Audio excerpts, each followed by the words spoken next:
저는 오늘 여러분과 함께 지난주는 이 코로나 바이러스라고 하는 문제를 종말론적인 입장에서 우리가 받아들이면서 앞으로 더 큰 어려움이 있을 텐데 강하고 담대함으로 이겨나가야 되겠다라고 하는 말씀을 여러분에게 드렸다고 한다면, 오늘은 하나님께서는 이 코로나19라고 하는 이 새로 우리에게 주어진 이 현실과 이 위기를 하나님은 어떻게 바라보고 계실까?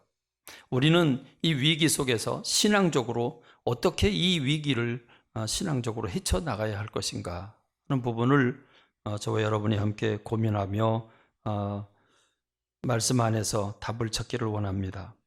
오늘 저와 여러분이 믿고 있는 하나님은 어떤 하나님이십니까? 여러분, 하나님께서 우주 만물을 창조하신 하나님이심을 믿고 계십니까? 그렇습니다. 하나님은 우주 만물을 창조하셨습니다. 저와 여러분의 주인이십니다. 그리고 인생들의 역사를 주관해 가시는 분입니다. 믿으십니까? 믿습니다. 그렇습니다. 우리 하나님은 우리가 범죄했지만 그 아들 예수 그리스도를 보내셔서 십자가에 못 박으시기까지 하면서 우리를 사랑하셨다고 하는 사실을 오늘 저와 여러분은 믿고 있습니다. 그리고 그 하나님께서 역사의 시작이신 알파이신 하나님께서 오메가가 되셔서 우주 만물과 인간의 역사를 심판하신다고 하는 사실도 여러분 믿으십니까? 그렇습니다. 우리가 믿고 있습니다. 하나님의 치리하신 방법을 우리가 대략 살펴보면 온 세상에 죄가 들끓을 때 하나님은 죄에 대한 심판을 하셨다는 사실을 성경에서 이미 우린 보고 알고 있습니다. 노아 홍수가 왜 일어났습니까? 한두 사람이 아니라 그 시대 사람 모두가 다 생각하는 것마다 죄악뿐임을 보시고 하나님의 물로 세상을 심판하셨다고 말씀하셨습니다. 소돔과 고모라는 세상에 수많은 도시가 있지만 그 가운데 특별히 이 도시는 그냥 놔둘 수 없다고 판단하셔서 하늘에서 불과 유황을 보내심으로 말미암아 도시 하나 전체를 하나님이 멸망시키셨습니다. 이스라엘 백성들이 이집트에서 해방받은 은총을 받았지만 그러나 그들은 하나님 앞에 원망하고 불평함으로 가나안 복지에 들어가지 못했습니다. 다윗이 인간의 수치를 계산하고 인간을 의지하는 마음으로 인구조사를 했을 때 하나님이 진노하셔서 전염병으로 7만 명이 며칠 만에 죽어가는 역사가 일어났습니다.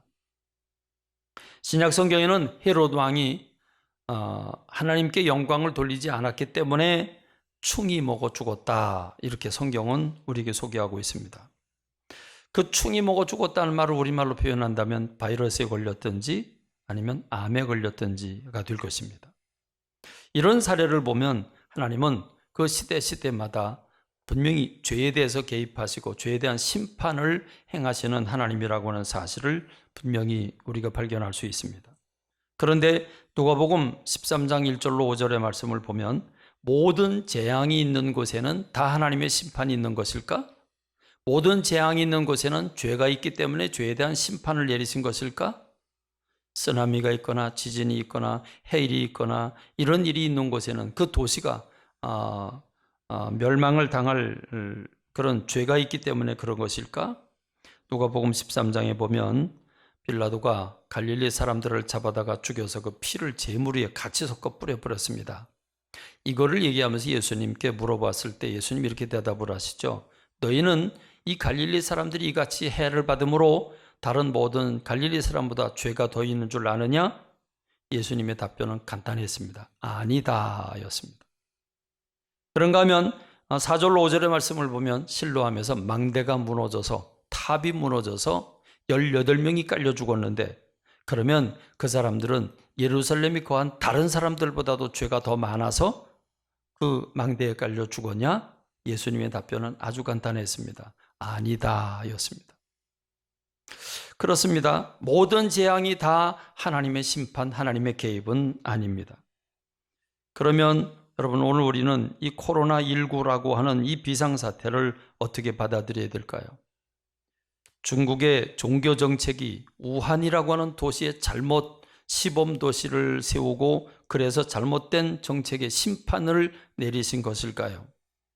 대구에 그렇게 그 확진자들이 많은 것은 대구 신천지를 통해서 신천지 이단을 심판하시기 위한 하나님의 개입이실까요? 맞습니다. 그럴 수도 있습니다. 그런데 한 가지 의문이 생기죠. 그럼 여러분, 왜 우한에 많은 사람들이 죽어 나가야 합니까? 그보다는 그 잘못된 정책을 세운 시진핑이 죽거나 또는 그 정책을 세운 사람들이 죽어야지. 왜 죄 없는 시민들이 죽어나가야 합니까? 그럼 여러분, 신천지를 심판한다면 이만희가 코로나19에 걸려서 이만희가 제일 먼저 죽어야지. 왜 이만희는 멀쩡히 살아있는데 신천지 교인들만 당해야 됩니까? 아니, 신천지 교인들만 당하고 그리고 전국에 있는 신천지와 관계없는 사람들은 하나도 걸리지 말아야 되지 않겠습니까? 우리는 수많은 의문들을 제시할 수 있습니다. 답변이 너무 어렵습니다. 그렇습니다. 하나님의 심판일 수도 있고 아닐 수도 있습니다. 그런 무책임한 발언이 어디 있겠느냐라고 말하는데, 여러분, 분명 우리는 성경을 보면서 하나님의 특별히 보호와 인도하심을 통해서 구원하신 경우도 있고 내버려 두실 경우도 있고 심판하신 경우도 있다는 사실을 생각하면 성경에서 보면 수많은 경우의 수가 있습니다. 여러분, 바둑 즐겨 두시나요? 장기를 즐겨 두시나요? 우리 바둑이나 장기를 보면 저는 잘 모르지만 분명한 것은 수많은 경우의 수가 있다는 것이죠. 수많은 경우의 수가 있습니다. 그 수를 어떻게 쓰느냐에 따라서 달라집니다. 그걸 생각해 보면 하나님이 인간을 치료하는 방법은 아주 단순하게 하나님은 이렇게 일하신다라고 딱 한마디로 한 문장으로 표현할 수 없는 것이 하나님의 일하심입니다. 그렇습니다. 우리는 이 코로나19라고 하는 사태를 어떻게 바라봐야 될까요? 그러면 하나님은 이 재앙과 같은 이런 바이러스, 신종 바이러스를 어떻게 이끌어가고 있을까? 하나님이 직접 심판을 주도하셨던지 아니면 인간의 관리 잘못으로 인해서 바이러스가 창궐했던지 하나님은 그냥 버려두시고 너희들이 한 거니까 너희들이 알아서 해라 그러실 분이 아닌 것 분명히 우리가 압니다. 하나님은 분명히 역사를 주관하신 분이고 하나님의 섭리와 경륜, 하나님의 방법으로 인간의 자유를 해치지 않으면서 하나님의 일을 하신 분이 분명히 맞습니다. 하나님은 어디까지 인간의 일에 개입하시고 어디까지 그냥 내버려 두시는 하나님이실까? 하나님은 역사를 이끌어가는 여러 가지 경우의 수가 있는데 우리가 그걸 일일이 우리의 좁은 식견으로 다 이해할 수가 없습니다. 성경에 나오는 수많은 사례들을 통해서 하나님의 마음을 정확히 헤아린다고 하는 건 불가능한 일입니다. 그렇습니다. 그러나 그럼에도 불구하고 우리는 이 코로나19라고 하는 이 사태, 그래서 정부가, 시청이 교인들에게, 시민들에게 일일이 다 문자를 보내서 종교 행사에, 예배에 참여하지 말라라고 하는 문자까지 보낸 이 시국을 우리는 어떻게 받아들여야 할까요? 우리는 어떻게 하나님의 뜻을 분별해야 될까요? 무척 어려운 상황에 우리가 놓여져 있습니다. 오늘 우리가 예배 참석한 인원만 봐도 아주 심각한 상황에 놓여져 있습니다. 여러분, 여기서 중요한 것은 하나님의 뜻을 분별하는 지혜가 필요하다고 하는 것입니다. 여기서 필요한 것은 어떻게 하면 우리가 덕을 지킬 수 있는지 그 지혜가 필요하다고 하는 겁니다. 그리고 우리가 어떻게 신앙을 버리지 아니하고 신앙을 지킬 수 있는지, 순결을 지킬 수 있는지 지혜가 필요하다는 것입니다. 여러분, 하나님께서는 예수님이 제자들 12명의 제자를 2명씩 짝지어서 각 동네로 보냅니다. 전도하러 보냅니다. 보낼 때 예수님이 아주 무척 어려운 말씀을 하십니다. 주님은 이렇게 말씀을 하시죠. 마태복음 10장 16절에서 보라, 내가 너희를 보냄이 양을 이리 가운데 보냄과 같도다. 그러므로 너희는 뱀같이 지혜롭고 비둘기같이 순결해라 그러십니다. 그러면 양을 이리 가운데 보내면 잡아먹으라고 밥상 차려주는 것과 같지 않겠습니까? 그렇게 열악한 상황이라고 하는 걸 주님이 알고 계십니다. 알고 계시면서 제자들을 보내는 겁니다. 너희들이 가면 사람들이 너희들을 환영하고 대접을 하고 인기가 높을 것이고 전혀 아니다. 너희들이 세상에 가면 손가락질 받고 너희들이 고난을 받을 것이다. 그런 상황이 올 것이다. 그래서 구체적으로 이런 말씀을 주십니다. 마태복음 10장 17절 말씀을 보면 사람들을 삼가라. 그들이 너희를 공회에 넘겨주겠고 그들의 회당에서 채찍질하리라. 또 너희가 나로 말미암아 총독들과 임금들 앞에 끌려가리니 이는 그들과 이방인들에게 증거가 되게 하려 하심이라. 그렇습니다. 예수님이 제자들을 전도하러 내보내는데 그들이 나가는 건 전쟁터 이상이었습니다. 그들이 지금 전도하러 나가는 것은 양이 이리들 가운데 가는 것과 같은 상황이었습니다.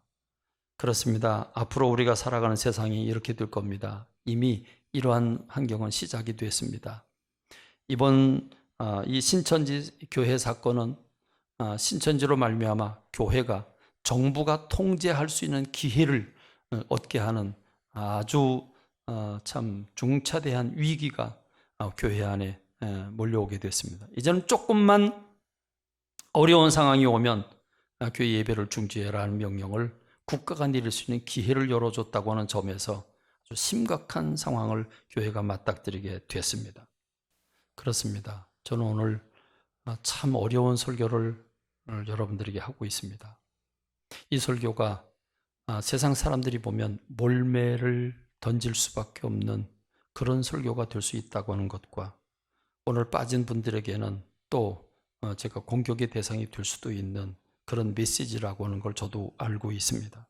그러나 그럼에도 불구하고 우리는 분별해야 합니다. 우리는 이런 위기를 어떻게 대응해 나가야 될까요?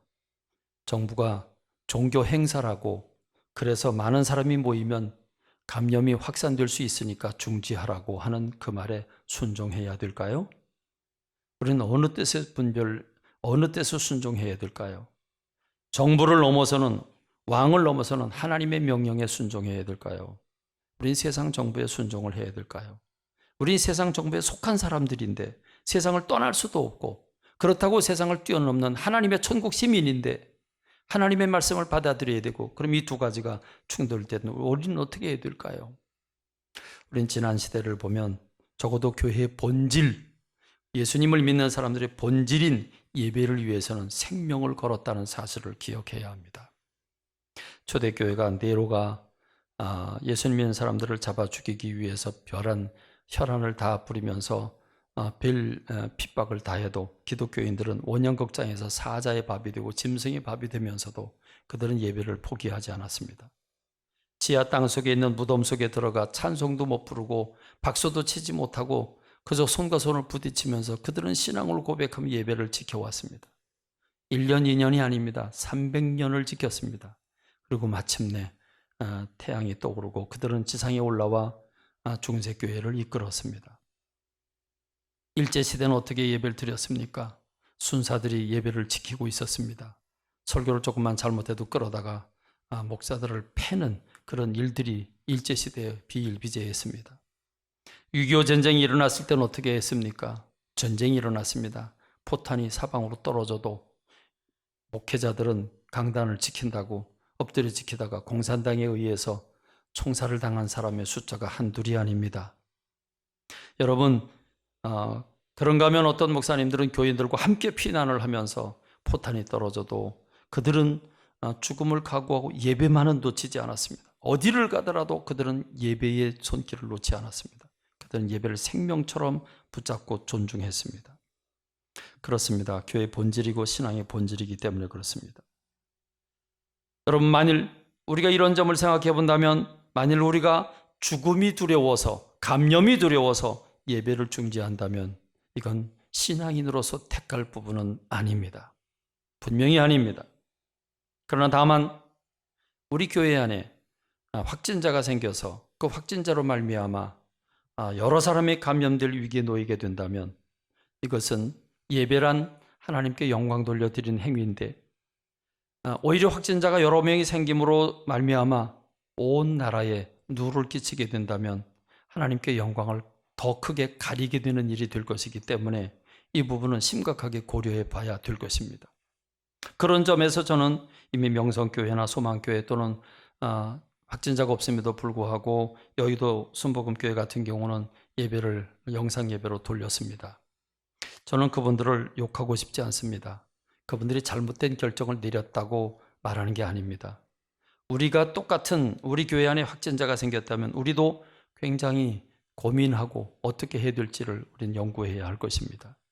그러나 저는 지금 춘천과 같이 확진자도 늘지 않았고 확진자와 관계된 사람들은 이미 다 자가 격리를 하거나 이미 확진 검사를 다 받고 있는 이런 받은 상태에서 더 이상 확진되지 않은 이런 상황에서 예방하면서 예배를 참여해야 되지 않겠는가. 마스크를 하고 손만 자주 씻어도 80% 이상을 우리가 예방할 수 있다고 그러는데 그럼에도 불구하고 우리가 지레겁을 먹고 예배를 중단한다면 하나님과 역사 앞에서 부끄러움이 될 줄로 전 믿습니다. 우리는 세상의 무지 앞에 무릎을 꿇는 일이 되고 말 것입니다. 저는 지금 예배를 드리지 않겠다고 선언한 교회가 잘못됐다고 말하는 건 아닙니다. 각 교회마다 상황이 다릅니다.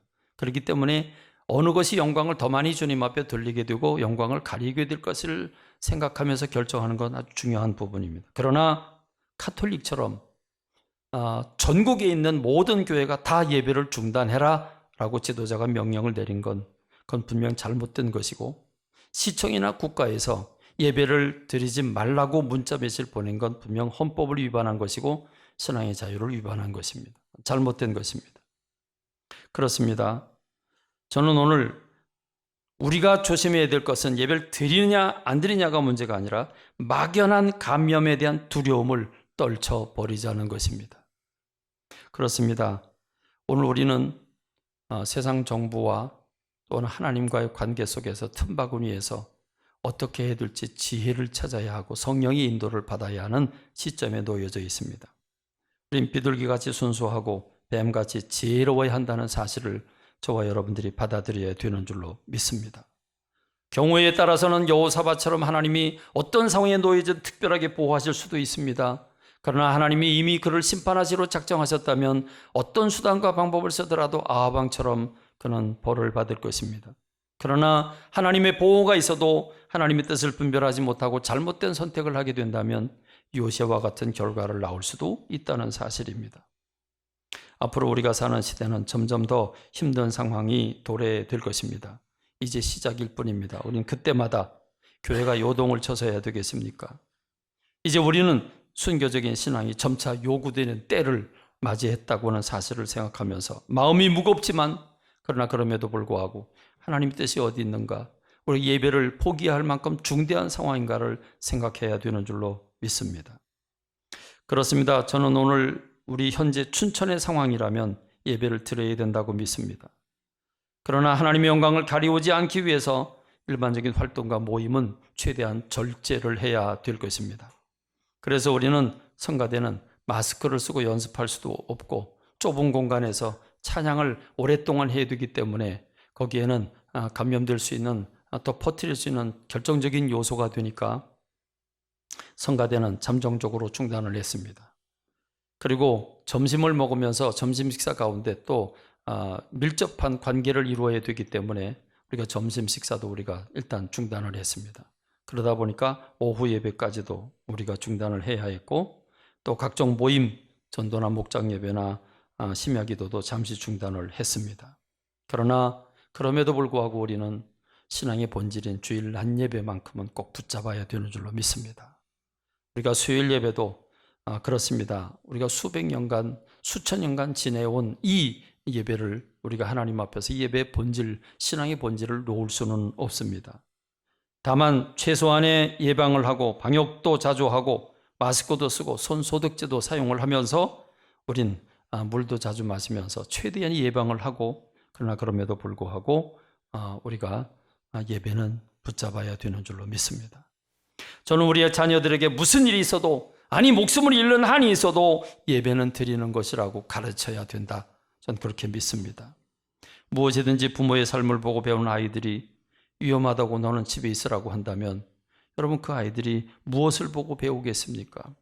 자그마한 일에도 다 타협하고 예배를 소홀히 여기게 되는 그런 삶이 이루어지게 될 것입니다. 저는 여러분들에게 이제 오늘 점심도 없고 또 다른 모임도 없기 때문에 예배 끝나고 나면 웬만하면 그냥 바로 집으로 가십시오. 어쨌든 우리가 자주 만나는 게 별로 좋지 않으니까 집으로 돌아가십시오. 그런 점에서 설교를 한 3분만 더 하겠습니다. 그러니까 밥도 안 먹으니까 여러분 이해를 좀 해주시기 바랍니다. 제가 빨리 짧게 줄인다고 줄였는데 조금 길어졌습니다. 마지막으로 한 가지 더 부탁을 드리고 싶은 건 이럴 때일수록 더 뜨겁게 기도해야 된다는 것입니다. 마음에 부담이 되십니까? 마스크 끼고 기도하니까 되게 불편해요. 아주 답답해요. 그런데 그럼에도 불구하고 기도만큼은 놓아서는 안 되는 줄로 믿습니다. 여러분 성경에 보면 연병, 곧 이 연병이라고 하는 게 급성 전염병이거든요. 이 연병이라는 게 3번 옵니다. 3번. 언제 왔냐면 출애굽 과정에서 2번, 다윗을 통해서 1번, 이 3번 오는데 이 연병이 언제 멈추느냐 대단히 중요한 거잖아요. 우리도 지금 이 연병이 멈춰야 돼요. 이 코로나19가 멈춰야 되는데 언제 어떻게 우리는 멈춰야 될 것인가 하는 점에서 모델을 찾아보면 3번의 모델이 있습니다. 첫 번째 모델은 이스라엘 백성들이 특별히 고라와 그 일당들이 모세와 아론에게 지도력에 대한 대적을 하면서 그들이 당을 250명이 당 무리를 줬을 때 하나님 진노하셔서 연병을 보내십니다. 그 전염병을 통해서 14,700명이 죽습니다. 여러분 100만 명, 아직 200만 명 내지 300만 명, 300만 명이라고 치더라도 그 중에서 14,000명, 그러니까 15,000명이 죽었다 가정해 보십시다. 우린 지금 몇 명 죽었어요. 그런데 이 난리인데 15,000명이 죽었다고 그러면 어떤 분위기일까요? 여러분 상상해 보시죠. 여러분 그럴 때 하나님께서 그 250명을 생각하고 분노하셔서 이렇게 말합니다. 모세와 아론에게 너는 이 회중에게서 떠나라.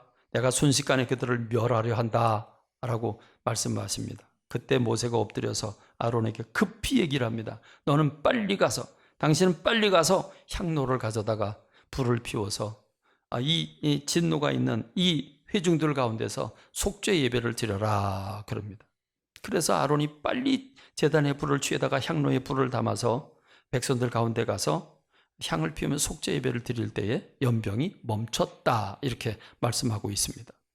두 번째 사건은 이 민수기 25장에 모압 여인들과 이스라엘 백성들이 많은 이스라엘 백성들이 음행을 합니다. 이것 때문에 하나님 진노하셔서 연병, 급성 전염병으로 24,000명이 죽습니다.